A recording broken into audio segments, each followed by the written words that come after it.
world's largest economy.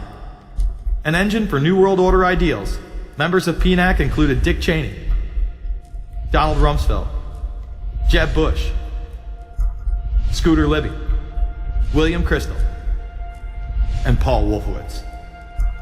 Describing the difficulty in projecting force, they write the process of transformation is likely to be a long one, absent some catastrophic and catalyzing event, like a new Pearl Harbor. This takes us full circle to the September 11th attacks of 2001.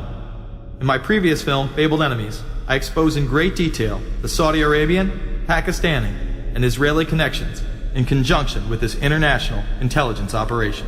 In the early 1980s, bin Laden worked with operatives from U.S. intelligence, the Pakistani military, and Arab states.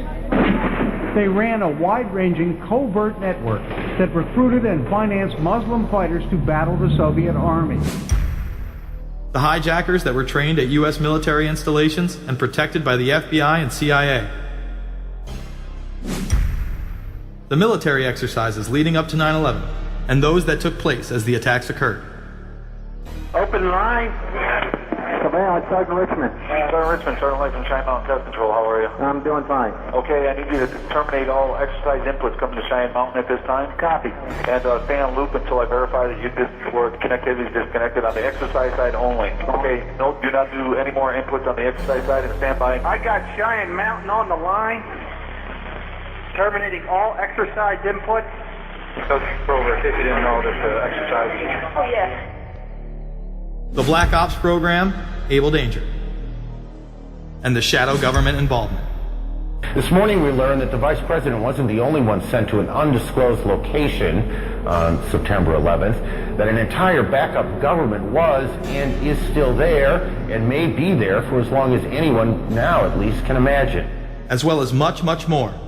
The government has lied about 9/11 repeatedly and used it to dominate the Middle East, while creating an evolving police state here, civil liberties at home, and of course, building a new world order.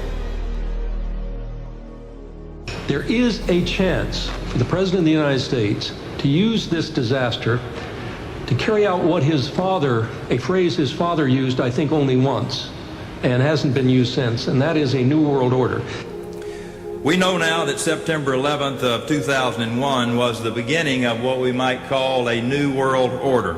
The New World Order that this president's father talked about with such great enthusiasm seems to be high on the agenda of this administration.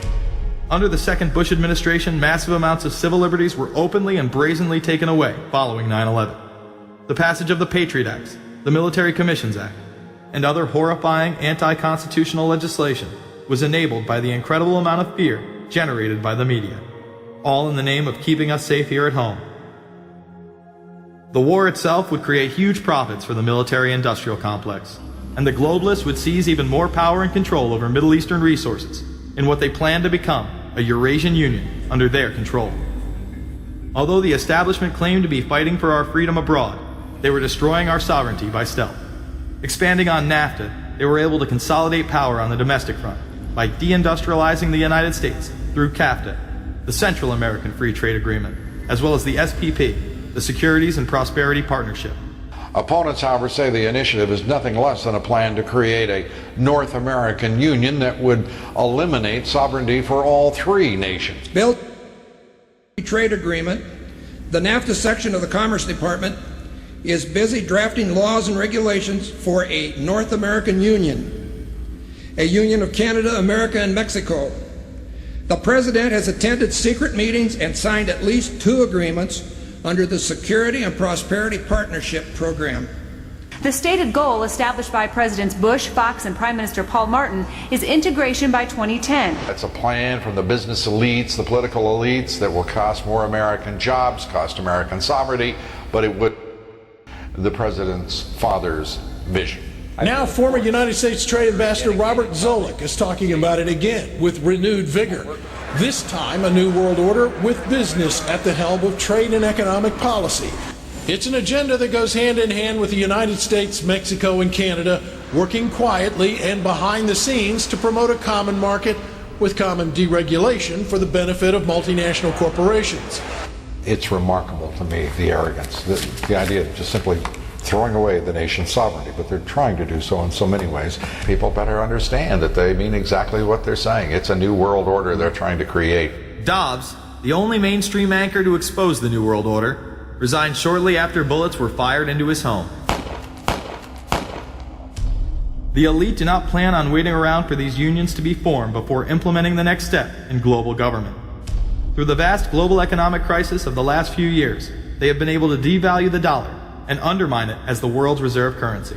They have allowed the Federal Reserve and IMF to consolidate power by taking control of the Securities and Exchange Commission, as well as issuing a global currency instead of the dollar, disguised as a special drawing rights unit. This aspect of the New World Order was announced at the G20 in April of 2009.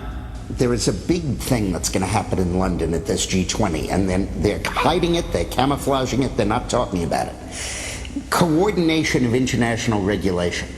What they are going to do is to put our Fed and our SEC under the control, in effect, of the IMF. New World Order, that's what they're planning in there, is to undermine the U.S. currency, and it's just really sad. What it really is putting the American economy under international regulation. Yeah. And those people who have been yelling, oh, the UN's going to take over global conspiracy government. Theorists. They've been crazy, but now they're right. There's 20 or whatever people in the G20, say there's 20 ministers, thousands our voices heard. When Geithner said he would be open to the idea of a global currency last week, yeah.